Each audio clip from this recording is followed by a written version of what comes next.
es un género para contar mentiras que parecen verdades en la lectura y que luego sí en el ánimo del lector dejan unos efectos que enriquecen enormemente el conocimiento de la verdad en muchos campos. Pero para contar verdades hay que escribir otras cosas, no novelas. La novela es el mundo de la ficción, es decir, el mundo de la mentira hecha verdad a través de la destreza literaria, ¿no? Entonces, al final, lo que conté de autobiográfico también resultó, diríamos, contaminado de ficción, así como las ficciones de Pedro Camacho muchas veces se fueron impregnando también de recuerdos personales. Fue una experiencia muy divertida. Pero finalmente es un libro también sobre el amor. Es un libro también sobre el amor. Bueno, es un libro sobre el amor, es un libro sobre la fantasía, es un libro sobre la ficción, y es también un libro sobre la formación de una vocación, ¿no? Porque el Marito que aparece allí pues es un joven que siente inclinaciones literarias y que en el curso de esa novela va asumiendo, con muchas dudas, con mucha inseguridad, la vocación de escritor, ¿no? Hablemos siguiendo el tema amoroso, hablemos de Travesuras de la Niña Mala. ¿Cómo nace esa novela?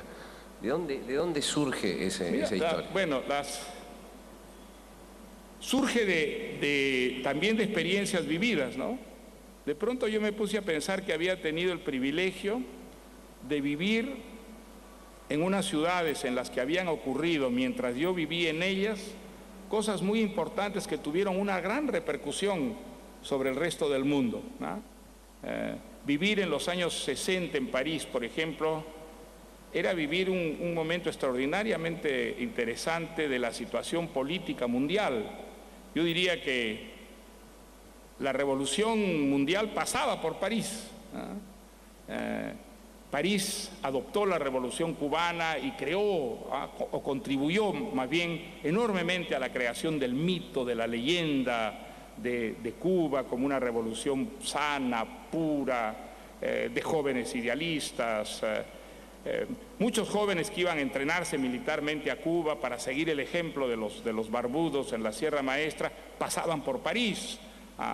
Yo vi pasar a muchísimos muchachos peruanos, guatemaltecos, en los años que viví allí, y además París, Francia, vivía con gran fervor la idea de que la revolución estaba allí, que América Latina se iba a convertir en el continente de la revolución. Pues, había muchísimo de ficción y de ilusión en todo eso, por supuesto, pero haberlo vivido en esos años era de alguna manera haber estado en el centro de un fenómeno que recorría el planeta. Luego yo me fui a Londres a fines de los 60, y en Londres estaba ocurriendo algo muy diferente de lo que ocurría en París, que tendría también una enorme repercusión en el mundo. Era el Londres de los hippies, era el Londres de los Beatles. Una nueva generación surgía que no estaba para nada interesada en las ideologías políticas, que estaba haciendo una revolución más bien de tipo individual, en la que la música iba a ser la contraseña de una generación. Había las fantasías psicodélicas, la reivindicación de las drogas, del sexo libre, del hedonismo, había la fascinación, la hechicería del espiritualismo oriental, había la revolución del atuendo en los jóvenes. Yo fui a vivir además a un barrio que era Earls Court, que parecía realmente la capital de esa nueva sensibilidad. Luego, yo viví en España en los años 80, cuando se produce la extraordinaria transformación de España, la más notable que yo he visto en una sociedad. Cuando yo llegué a España como estudiante, España era una dictadura, era un país subdesarrollado, había los ricos, había los pobres, las distancias eran inmensas y parecían, digamos, inalcanzable, digamos, la prosperidad para la mayoría. Y de pronto todo eso a partir de los años 70 comienza a cambiar y muy rápidamente, y luego se produce esa transición pacífica de la dictadura a la democracia, de la pobreza a la prosperidad, la integración de España en Europa, y viene la gran revolución de las costumbres, un país que yo había conocido más bien cucufato, muy, digamos, constreñido por censuras de todo orden, religiosas, políticas, de pronto abría las puertas y las ventanas a la modernidad, vino el fenómeno de la movida madrileña, se convirtió en la capital erótica de Europa, Madrid, después de haber sido casi una capital sacristía. Fue muy interesante, fue fascinante ver esa transformación, y yo tuve también el privilegio de haber estado allí. Entonces la novela nace de eso. Es decir, bueno, yo voy a contar una historia en la que un personaje, como tuve yo la suerte de vivirlo, vive en estas ciudades en las que ocurren unos hechos trascendentes que de alguna manera repercuten sobre el resto del mundo. Y se me ocurrió hacerlo a través de un personaje femenino, un personaje que se libera, un personaje que al mismo tiempo es como una esponja, donde se absorben todas las cosas que ocurren y luego se expelen para vivir transformaciones muy profundas.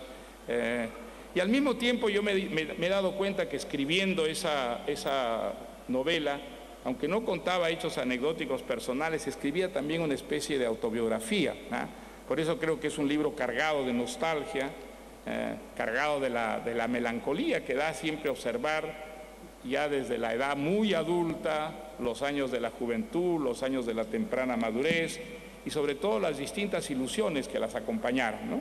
Mario, hablaste de inseguridad siempre a la hora de empezar a escribir. Digamos, el Mario Vargas Llosa, que tenía 40 años, ¿era igualmente inseguro que este, que tiene muchísimo más oficio? Siempre he tenido inseguridad, siempre he tenido mucha inseguridad. Lo que pasa es que, digamos, después de publicar los primeros libros, pues ya supe que trabajando, disciplinándome mucho, podía, digamos, vencer ese obstáculo, pero para mí fue un gran obstáculo. Y además, digamos, los primeros años de mi vocación, digamos, yo sufría mucho porque mi ambición era ser un gran escritor y tenía la sensación de que todo lo que escribía estaba a años luz de lo que escribían los grandes escritores. Afortunadamente para mí, descubrí a Flaubert el año 59, los primeros días que llegué a París. Leí Madame Bovary, que es una novela que a mí me cambió la vida. Admiré enormemente esa novela, empecé a leer a todo Flaubert y leí la correspondencia de Flaubert, y eso es lo que más me ha ayudado, creo, en mi vida de escritor, sobre todo la correspondencia de los 5 años que a Flaubert le tomó escribir Madame Bovary, en los que vivía pues separado de su amante, se veían solo un día al mes. Y afortunadamente, gracias a esa separación, se escribían cartas todos los días, y Flaubert en sus cartas diarias hablaba, más que de amor, hablaba de la novela que estaba escribiendo, ¿no? Estaba tan profundamente contaminado de esa historia, de ese personaje, de los problemas que tenía al escribirla, que en esas cartas fue documentando, pero día a día, es el caso único en la literatura, día a día lo que fue escribir Madame Bovary. Y a mí realmente me hizo un bien extraordinario descubrir cómo alguien que no tiene talento puede de alguna manera, a través de esfuerzo, de disciplina, de perseverancia, de terquedad, como lo hizo Flaubert, construirse un talento. Creo que por eso Flaubert, que era un pesimista, que solo veía el lado negro de la vida, de las cosas, transmite un optimismo extraordinario a un joven que descubre, como él descubrió, que no tenía ese talento natural de los genios y que si quería ser un buen escritor, tenía que trabajar, y tenía que trabajar como un galeote, con horarios absolutamente enloquecidos, de 12, de 15 horas al día, exigiéndose, autocriticándose, y eso es Madame Bovary, es la obra genial de un escritor que por no tener talento, por creer que no tenía talento, trabajó y se exigió más que ningún otro escritor hasta producir esa obra maestra, ¿no? ¿Y esto te representa a vos? Para mí es la gran experiencia, digamos, como lector, haber seguido el ejemplo de Flaubert, ¿no? ¿Cómo nació La Guerra del Fin del Mundo, Mario? La Guerra del Fin del Mundo nació gracias a la lectura de un libro maravilloso que es Ocertoes, de Euclides da Cunha. Yo creo que es uno de los grandes libros que se han escrito sobre América Latina. Creo que quien quiere entender qué cosa es América Latina, no más que qué cosa es, qué cosa no es América Latina, debe leer Ocertoes. Es un caso muy fascinante de un intelectual que era un fanático republicano, que creyó, como todos los republicanos del Brasil, que el levantamiento de esos campesinos del Nordeste era un movimiento no espontáneo de campesinos, ya que la República se había hecho para los campesinos y para los pobres, sino un movimiento dirigido por los señores feudales, por los militares monárquicos exiliados en Argentina o en Portugal, por Inglaterra, que había tenido una relación muy estrecha con la monarquía, y que, como creyeron todos los republicanos, pues combatió esa rebelión escribiendo artículos feroces contra los intervencionismos extranjeros, e incluso acompañó a la cuarta expedición militar contra Canudos, la acompañó y escribió desde del frente de batalla unos artículos en los que clarísimamente la ficción ideológica prevalecía sobre la observación, la realidad, ¿no? Y luego vino la matanza esta atroz, los 40.000 muertos que se calcula, y él hizo una cosa que los intelectuales no suelen hacer, reconocer que se había equivocado, reconocer que había cometido, como tanta gente justamente del Brasil más moderno, del Brasil más culto, una equivocación garrafal, dando una lectura absolutamente falsa a lo que era esa rebelión de campesinos, campesinos que no se rebelaban realmente contra la República, se rebelaban contra el diablo, que estaban convencidos encarnaba la República, eso les habían enseñado, y entonces habían actuado con gran coherencia, con una fe, ¿no es cierto?, que les decía que la República era una hechura masónica, que la República era el demonio sobre la tierra, era la derrota del buen Jesús, y se levantaron contra eso, ¿no? Entonces empezó a recordar que él había visto batallas en Canudos donde los campesinos atacaban a los soldados gritando ¡vive el buen Jesús! Y los soldados atacaban a los campesinos diciendo ¡muera Inglaterra! Interesantísimo ver esa confusión, ese malentendido atroz, donde cada uno de los bandos atacaba un fantasma, a una irrealidad resultado de creencias fanáticas, ¿no? Y entonces él decidió tratar de entender qué es lo que había ocurrido y escribió ese libro maravilloso que es Ocertoes, mostrando cómo ciertas ideas se deformaban a llegar a América Latina, se convertían a veces justamente en sus antípodas, y cómo todo eso había creado esa división atroz de un doble fanatismo cuyo resultado había sido la violencia atroz.